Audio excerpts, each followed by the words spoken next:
First when I went on, we worked 52 days there and slept in the barn every night and get up and put on wet clothes.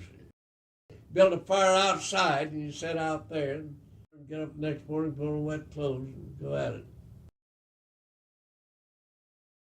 They were tough those days, I guess. Had to be tough. A lot of folks couldn't go down there and do that work because you had to get around quick and pick those jams, keep it going. A lot of them couldn't stay on the log.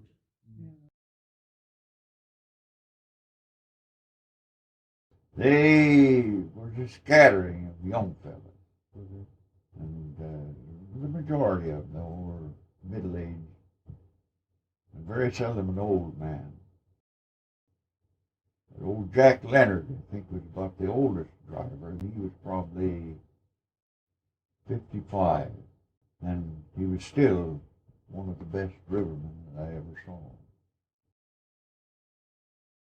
Some men just wasn't no good for the water. Some could work in the water and some couldn't.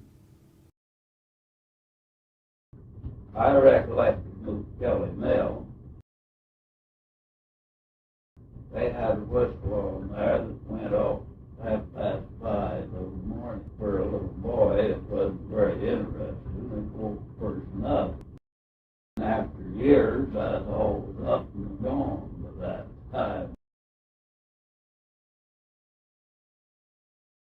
They started the log drive from up there, and we got down as far as the Willamette River. Then the logs went on, then Corvallis, Oregon.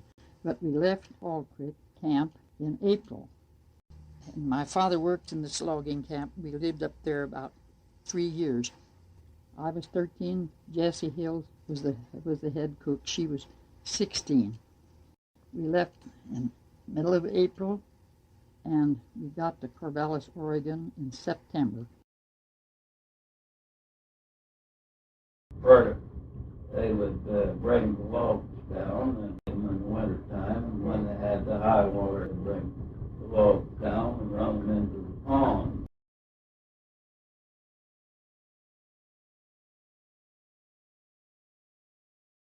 Now, Moose Kelly always took quite a lot of their cedar, Douglas fir and cedar. Spring drive was usually the biggest drive. Well, the water was good. They had logged all winter, put in, boom back to keep them from going out with freshets. A lot of times they'd leave the booms to hang there until they wanted some more logs at Coburg. Then they'd send 8, 10 men and a couple of teams up there and just turn the boom loose and let out what they figured they could hold at Coburg. Just run them right through. And in the spring, snow was going out, and it was going out steady. And there wasn't a great lot of rain. The river stayed about the same level. And the theory was that the spring drive, when the water wasn't going up and down, was the ideal time to drive logs. There was no spectators. The fellows that were on the job, they were supposed to keep busy. You know, a drive sometimes gets hung up and you don't go a mile in a week. You run into a job where you've got 3 or 4 days breaking the jam and getting it loose. Maybe your water's going down a little and there she hangs. Ordinary times, but most you could hear it'd be the rolling crew kidding one another. But when the jam pulled, especially if it was a big jam, there was quite a lot of squealing and cracking and tearing brush down on the banks. Gosh, if he got slipped overboard, don't tell him where he'd come out at. And I drove logs from West Fur clear down to Harrisburg. Mohawk was the meanest river to drive there was.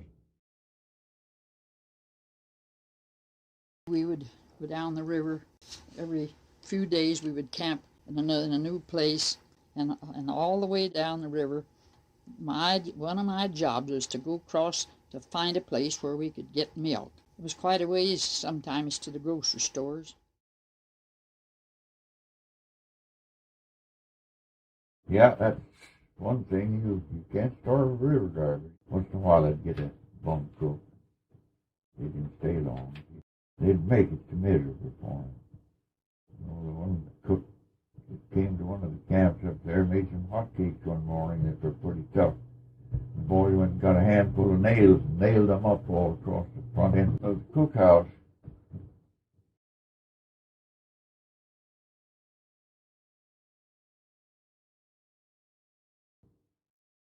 When the drive quit, an awful lot of those river drivers went to where they were still driving. If they could get driving, they'd go get it. Of course, the natives here, they stayed here.